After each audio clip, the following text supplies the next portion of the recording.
अस्सलाम वालेकुम नाज़रीन, क्या आपको पता है शैतान को मारे जाने वाले पत्थर कहाँ से आते हैं और कहाँ जाते हैं?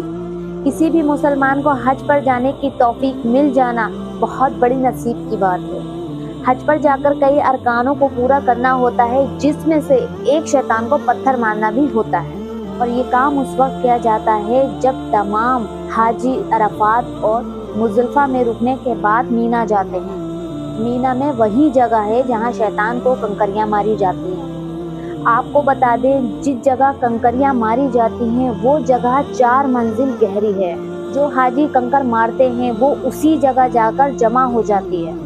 हाजियों के फेंके गए कंकर जो नीचे की ओर गिरते हैं और तह खाने में जमा हो जाते हैं। फिर पत्थरों को इकट्ठा कर पानी से धोकर धूल मिट्टी हटाने का काम किया जाता है और हज पूरा होने के बाद इन पत्थरों को एक गाड़ी में भरकर एक जगह पहुंचा दिया जाता है और अगले साल इनको इस्तेमाल करने के लिए स्टोर किया जाता है। वीडियो से जुड़े रहने के लिए हमारे चैनल को सब्सक्राइब करें, लाइक करें। जब तक के लिए अल्लाह हाफिज।